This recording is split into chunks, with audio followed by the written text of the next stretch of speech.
welcome back to my channel. Thank you all for your comments. I just want to focus on one comment in particular today because it was a really nice comment to read this morning. Just as I went on YouTube this morning as I got up, and I noticed the comment and read it, and it really made my day. I just want to read it out to you because I'm really glad that my channel has been helping people. That's really lovely to hear. If I've just helped like one person, just knowing that is really good to hear. So I'd just like to read out this comment. So they say, I am a recently diagnosed individual with Asperger's later in life and share similar struggles as you. Unfortunately, the first thing I stumbled upon was the neurodiversity movement, or the NDM, on Twitter. I was just following for a while what's happening there, and it was an alienating experience. It's absolutely insane to me. Celebrating self-diagnosis, downplaying real-life challenges caused by the disability, cancel culture, businesses built on top of that whole narrative. It didn't feel like an inclusive space at all. I definitely do not feel much in common with the group. I started looking broader and I stumbled upon your profile, and I think you're making a great job by talking publicly and actually authentically representing the community. Your voice is super valuable. I feel less alone navigating my peculiar personal world contained within this crazy world, and that's only because you spoke up.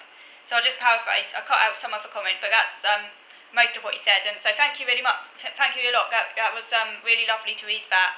And I'm really pleased that my channel is helping people. That's really lovely to hear, because it can feel very alienating when all you're faced with is a representation of autism or Asperger's that doesn't fit in with your experience. And so and if you go on Twitter and other social media platforms, because there's this whole narrative of celebrating autism, and it can feel deeply alienating, and unfortunately disabling autism or disabling Asperger's is just never really talked about. I was diagnosed quite some time ago. I'm not sure how old you are. I'm not sure how old you are, but I was diagnosed pretty young when I was. I say pretty young. I mean it was as an adult, so late by. I was diagnosed late, but I was still fairly young when I got diagnosed. I was 21. And I think I do remember because I was heavily in denial about my difficulties for years, and it was my parents that were concerned and, kept on passing hints about me possibly being autistic or having Asperger's. My dad used to call it asparagus syndrome, which was very annoying. He did it as a kind of joke, but hint, whenever I behaved a certain way. But I was heavily in denial, I think because I didn't know much about the syndrome.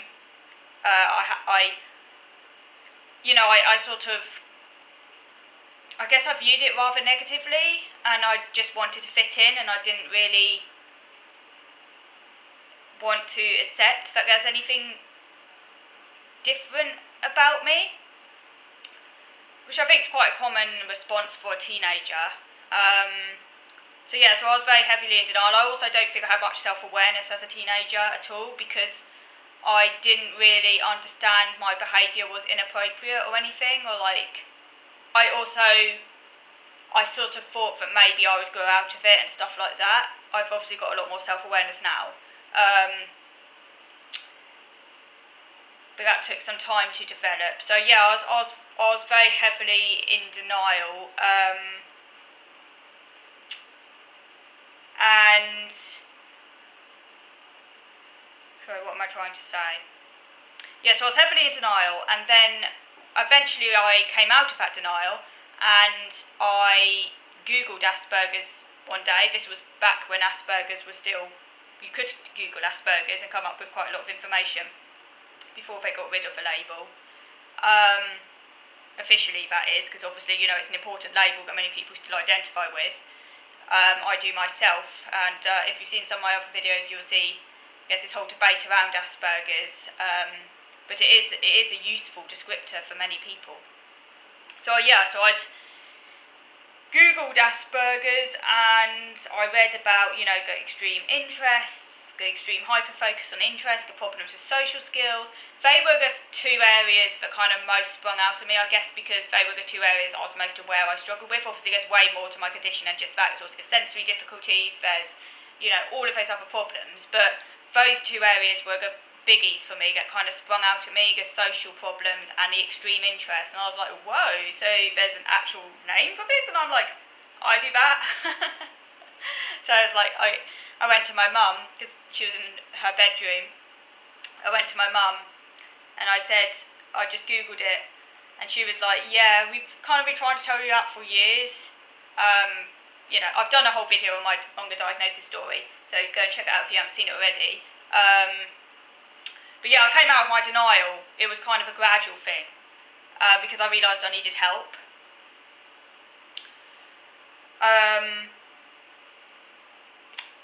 And I think at that point in time, though, I would have been quite susceptible to the NDM narrative. And I do remember there was a couple of years after I got diagnosed that I was kind of not wanting to think of it as a disorder. I don't think I went quite so far as to deny it was a disability, but I do recall not wanting to call it a disorder, I don't suffer from it, all that sort of stuff. The society narrative, that society causes the problem, sort of, or it's all society sort of thing. Obviously, society does cause problems, we mustn't ignore that, but this whole pretense that there's nothing innate that causes difficulty is just pie in the sky kind of teenage utopianism. But I was in that was the stage I was at that time. And the NDM wasn't a big thing at that point. And it was only a couple of years that I thought that, and then I kind of started to look at things a bit more deeply, and I realised, hang on a minute, I'm just being sold something that isn't actually correct. You know what, I do actually sometimes suffer from my condition, and it is a disorder, and I started to kind of reframe how I saw things based on my experience, and I think a lot of that was just becoming more self-aware. And I do wonder whether some of these people in the neurodiversity movement just aren't that self-aware, but anyway, back then, this was going back quite a long time now, so it's back in around, I got diagnosed at the end of 2008, full assessment completed beginning of 2009, so quite some time ago. The neurodiversity movement was not as big as what it is now. It was fledgling, it hadn't fully flown the nest. Yes, the term neurodiversity had been coined, I think it was by Judy Singer, but it wasn't like a big thing like it is now, and there wasn't so many, social media wasn't as big a thing as it is now. Obviously we didn't have Twitter, Facebook was really new, it just wasn't so much social media, and not much written about neurodiversity. But if I had been diagnosed like more recently, and I was the same age, and I was like, say, a young adult, or a teenager even, I actually think, looking back, I would have embraced it, the neurodiversity thing, because it would have sold me a narrative I wanted to hear. Like teenagers are by definition utopians, aren't they?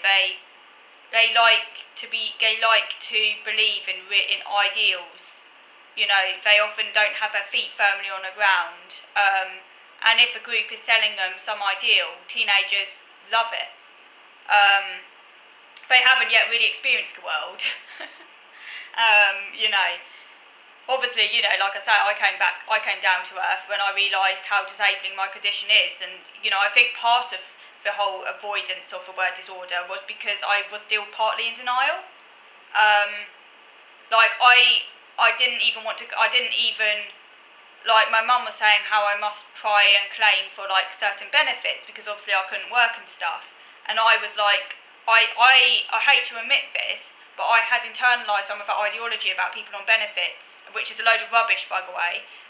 But back when I was a teenager, I did believe some of it because, like, you know, like horrible programs like Jeremy Kyle Show and things like that, where they kind of paint this portrait of people on benefits as like layabouts and kind of druggies and stuff, or alcoholics and up to no good. And I saw it as like a stigma, and I'm like, I don't want to go on benefits. And like, there's a lot of kind of people take the mickey about people on benefits. You know, it's like a whole stigma attached to it. But my mum was like, you need to apply. Like, we can't finance you forever, and you know, you can't work. So eventually, I was like, okay, because I kind of accepted it. That I obviously needed, you know, financial support, sort of thing. So yeah, it's all that sort of denial thing. But and so I think I would have been very susceptible to the whole neurodiversity narrative at that impressionable age, and obviously I'm a lot older and wiser now. I don't believe any of those things about people on benefits, you know. You know, but you can see how people who don't have much experience or knowledge of it do fall for those narratives. You can see how people do. Because it's ideology, isn't it? And you have to kind of, in a sense, educate yourself in order to realise what's what. But anyway, I'm waffling, but I just want to say thank you very, very much for that comment. So I'm just going to move over to video number 2 now, because I just want to do a very, very quick update video. So move go to video number 2.